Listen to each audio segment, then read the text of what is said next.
Assalamualaikum warahmatullahi wabarakatuh. Perkenalkan, nama saya Winanda Anggota Smita, NPM 1804040104, kelas E, jurusan Ekonomi Syariah, semester 6, mahasiswi IAIN Metro. Kali ini saya akan membahas materi yang berjudul Keadilan Ekonomi dan Peran Negara dalam Sistem Ekonomi Islam. Video ini dibuat untuk memenuhi tugas mata kuliah Fiskal dan Moneter yang diampu oleh Ibu Sylvia Nuryasari. Terlebih dahulu kita bahas konsep keadilan ekonomi. Adil dalam Kamus Bahasa Indonesia diartikan dengan sama berat, tidak berat sebelah, dan tidak memihak, atau bisa juga diartikan tidak melebihi atau mengurangi daripada yang sewajarnya, serta berpihak pada kebenaran. Konsep adil yang selalu dikaitkan dengan kesejahteraan adalah keadilan ekonomi. Hal tersebut karena kesejahteraan berkaitan dengan keadaan ekonomi masyarakat, yaitu tingkat pendapatan dan kemampuan masyarakat memenuhi kebutuhannya. Keadilan ekonomi adalah memberikan kesempatan yang sama pada setiap orang untuk melakukan produksi. Unsur-unsur keadilan ekonomi yang ditawarkan oleh IPPR di antaranya yaitu yang pertama, keadilan ekonomi harus berarti tidak ada orang yang hidup dalam kemiskinan. Yang kedua, keadilan ekonomi mengharuskan setiap orang diperlakukan dengan bermartabat dalam kehidupan ekonomi mereka. Yang ketiga, tidak ada kelompok masyarakat yang dikecualikan secara sistematis atau institusional dari imbalan ekonomi. Yang keempat, keadilan ekonomi berarti mempersempit ketidaksetaraan kekayaan, pendapatan, dan daya lembur. Yang kelima, keadilan ekonomi berarti tidak ada tempat yang harus ditinggalkan. Negara yang mampu menghadirkan semua unsur di atas dapat dikatakan telah mewujudkan keadilan ekonomi menurut IPPR. Keadilan ekonomi dapat terwujud dengan adanya pengentasan kemiskinan secara merata atau tanpa diskriminasi sehingga mampu menurunkan tingkat kesenjangan ekonomi masyarakat. Keadilan ekonomi bertujuan untuk menciptakan peluang bagi setiap orang untuk memiliki kehidupan yang bermartabat, produktif, dan kreatif yang melebihi ekonomi sederhana. Menurut Bernstein, berdasarkan keadilan ini, negara atau pemerintah harus membagi segalanya dengan cara yang sama kepada para anggota masyarakat. Konkretnya dalam aspek sosial ekonomi adalah memberikan kesempatan yang sama bagi semua warga untuk mendapatkan pendidikan yang baik, pekerjaan dengan pendapatan yang baik, atau kehidupan yang layak. Keadilan ekonomi ini dapat dilakukan dengan cara distribusi. Menurut Kraft, keadilan distribusi adalah distribusi ekonomi yang merata atau yang dianggap adil bagi semua warga negara.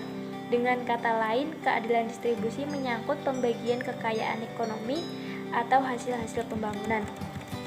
Selanjutnya, konsep keadilan ekonomi Islam. Dalam ilmu hadis, keadilan diartikan dengan sifat yang terpatri dalam jiwa seorang untuk senantiasa bertakwa dan memelihara harga diri. Dalam sistem ekonomi Islam, adil mengandung makna yang sangat dalam bahwa setiap aktivitas perekonomian yang dijalankan para pelaku ekonomi tidak terjalin tindakan menzalimi orang lain. Islam memandang keadilan adalah sebuah ketentuan yang wajib dan mutlak sebagai salah satu unsur penting dalam kehidupan sosial dan kemanusiaan. Keadilan adalah sebuah ketentuan yang diwajibkan oleh Subhanahu wa Ta'ala untuk semua manusia di dunia tanpa pengecualian. Dalam firman Allah pada surat An-Nahl ayat 90, Allah telah mempertegas seluruh umat untuk berbuat adil.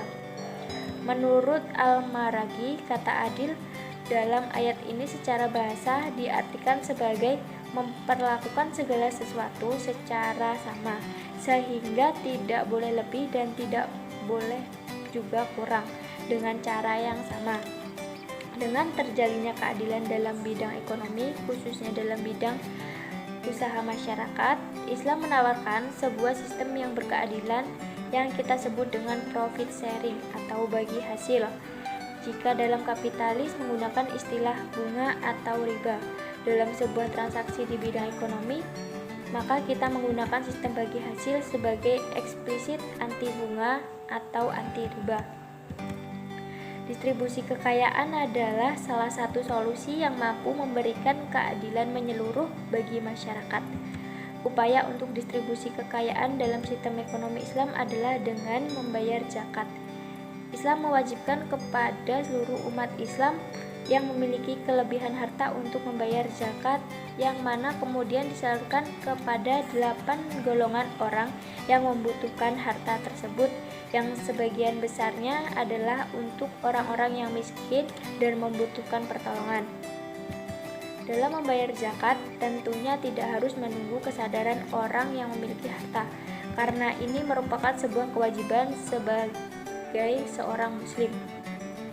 Selain itu, negara atau pemerintah juga harus aktif dalam mengambil zakat dari kaum muslim seperti halnya diterangkan dalam surat At-Taubah ayat 103, sebagaimana yang sudah dilakukan oleh Khalifah Abu Bakar, Khalifah Umar bin Khattab, dan Khalifah Umar bin Abdul Aziz. Bahkan dalam Khalifah Abu Bakar, beliau memerangi orang-orang yang tidak mau atau menolak dalam menyerahkan hartanya untuk berzakat. Selain zakat yang diwajibkan, terdapat pula infak dan sedekah yang disunahkan oleh Islam.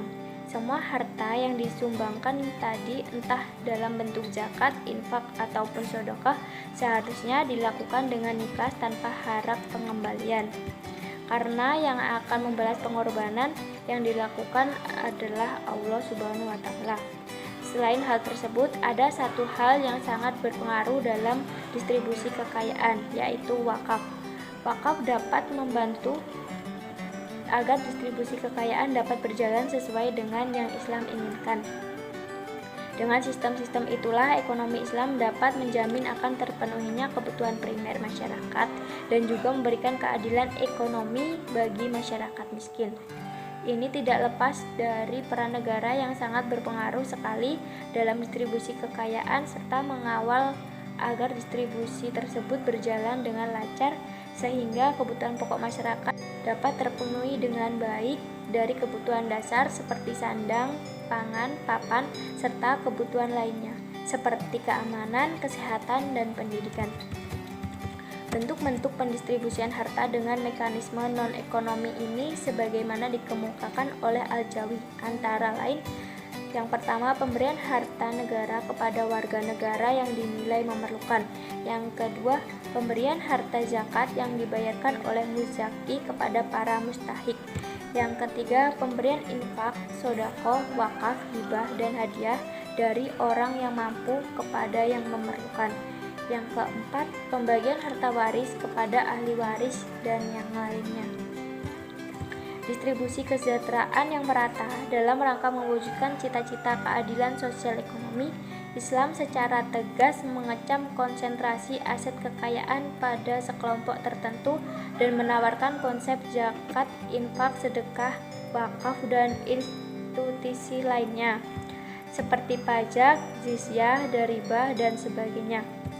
Konsep pertumbuhan ekonomi dalam Islam berbeda dengan konsep pertumbuhan ekonomi kapitalisme yang selalu menggunakan indikator produk domestik bruto atau PDB dan dalam per kapita. Konsep pertumbuhan ekonomi dalam Islam berbeda dengan konsep pertumbuhan ekonomi kapitalisme yang selalu menggunakan indikator produk domestik bruto atau PDB dan per kapita. Dalam Islam, pertumbuhan harus seiring dengan pemerataan. Tujuan kegiatan ekonomi bukanlah meningkatkan pertumbuhan sebagaimana dalam konsep ekonomi kapitalisme. Tujuan ekonomi Islam lebih memprioritaskan pengentasan kemiskinan dan pengurangan pengangguran. Selanjutnya, peran negara dalam sistem ekonomi Islam. Islam memiliki konsep negara, pemerintahan, dan kesejahteraan ekonomi yang komprehensif. Imam Al-Ghazali menyebutkan bahwa agama adalah pondasi atau asas, sementara kekuasaan dalam hal ini negara adalah penjaga pondasi atau asas tadi, sehingga terdapat hubungan yang saling menguntungkan dan menguatkan. Agama menjadi pondasi bagi negara untuk berbuat rakyatnya menuju kesejahteraan, sedangkan negara menjadi alat agama agar tersebar dan terlaksana secara benar dan efisien. Negara tidak membeda-bedakan individu rakyat dalam aspek hukum, peradilan, maupun dalam jaminan kebutuhan rakyat, dan semisalnya seluruh rakyat diperlakukan sama tanpa memperhatikan ras, agama, warna kulit, dan lain-lain. Pemberlakuan syariah Islam atas seluruh rakyat yang berkewarganegaraan Islam, baik muslim maupun non-muslim. Tujuan hakiki dari negara dalam Islam adalah memberikan maslahah kepada masyarakatnya yang mengantarkan manusia kepada kemakmuran. Pemerintah adalah pemegang amanah untuk menjalankan tugas-tugas kolektif dalam mewujudkan keadilan dan kesejahteraan dan tata kehidupan yang baik bagi seluruh masyarakat. Peran negara diperlakukan dalam instrumen dan fungsionalisasi nilai-nilai ekonomi Islam dalam aspek legal, perencanaan, pengelolaan, dan pengawasannya. Peran pemerintah tercermin jelas dalam menciptakan pasar yang efisien yang mampu menghasilkan maslahah yang maksimum. Pasar ini terjadi manakala harga yang tercipta sama dengan biaya minimum untuk menghasilkan satu unit barang tersebut.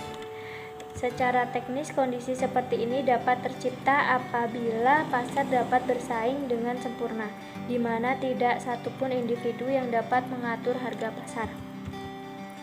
Dengan demikian, pasar efisien adalah pasar yang setiap produsen dapat menetapkan harga yang konstan dan besarnya harga adalah sama dengan tingkat minimum.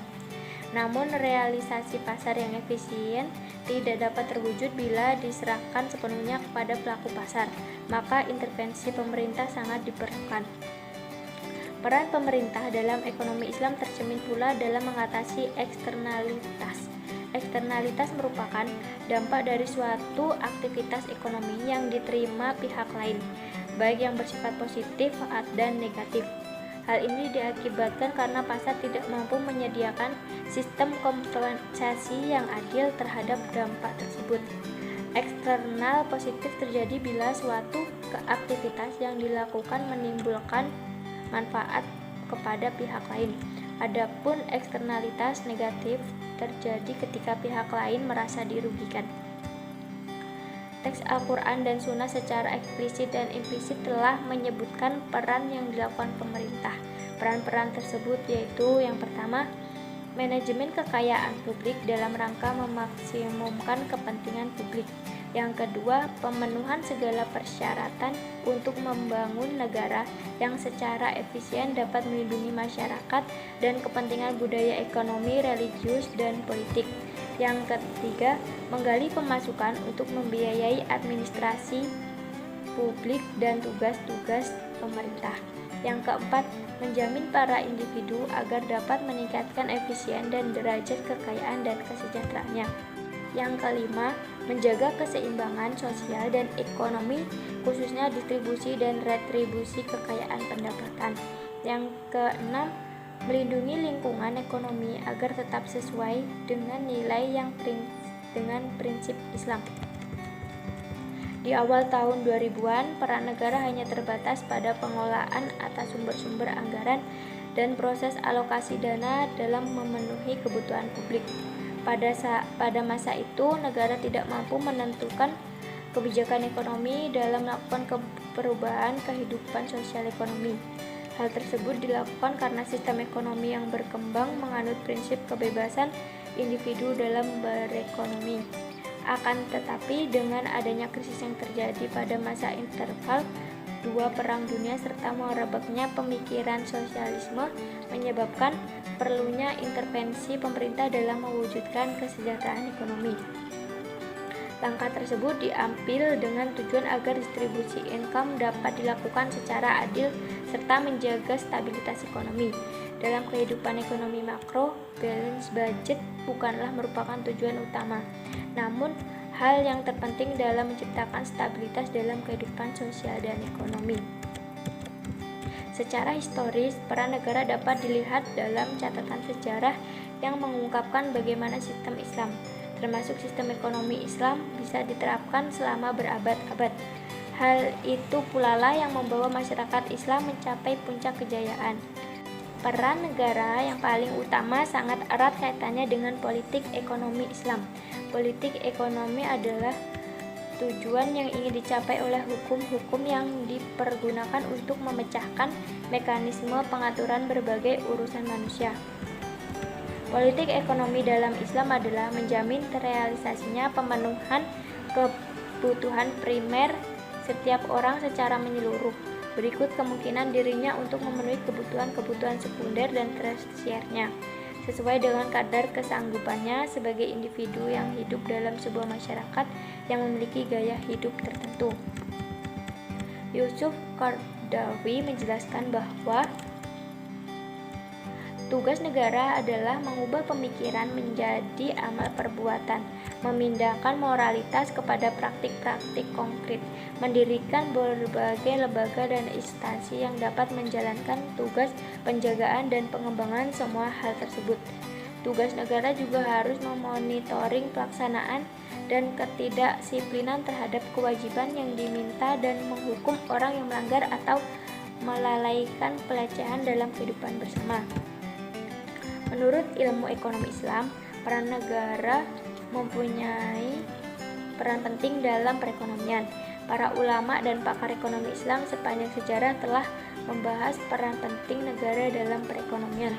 Menurut para ulama dalam ekonomi Islam, peran negara memiliki kekuasaan yang paling luas untuk melaksanakan tugas-tugas tersebut, dengan syarat bahwa tugas itu dilaksanakan dengan cara demokratis dan adil, di mana segala keputusan diambil sesudah bermusyawarah secukupnya dengan wakil-wakil rakyat yang sebenarnya. Meskipun Islam memberikan peran kepada negara secara luas, hal itu tidak berarti bahwa konsep ekonomi Islam mengabaikan kemerdekaan individu. Sementara itu, menurut Profesor Dr. Muhammad Nezatullah Az-Siddiqi, peran negara mencakup 4 macam, yaitu yang pertama, menjamin tegaknya etika ekonomi dan bisnis Islam dari setiap individu melalui pendidikan dan bila perlu melalui paksaan. Yang kedua, menciptakan iklim yang sehat dalam pasar. Yang ketiga, memberikan langkah-langkah positif di bidang produksi dan pesanan modal guna mempercepat pertumbuhan dan menjamin keadilan sosial.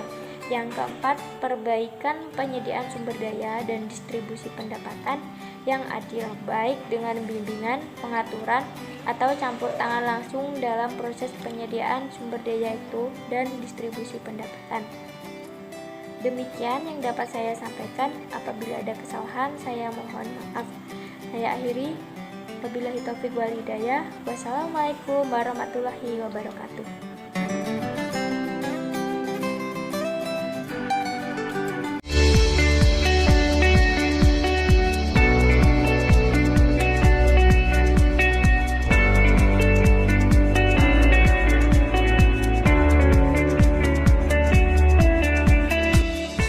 Hingga saat ini IAIN Metro mempunyai 4 fakultas, yaitu Fakultas Tarbiyah, Fakultas Usuluddin Adab dan Dakwah, Fakultas Syariah, Fakultas Ekonomi dan Bisnis Islam, dan Program Pascasarjana.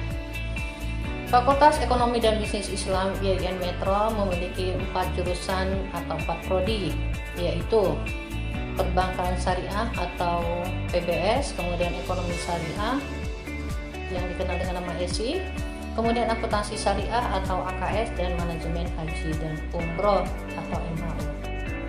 Adapun visi misi Fakultas Ekonomi dan Bisnis Islam adalah menjadi fakultas yang unggul di tingkat nasional pada bidang ekonomi dan bisnis, berlandaskan nilai-nilai keislaman dan keindonesiaan dalam sinergi socio-entrepreneurship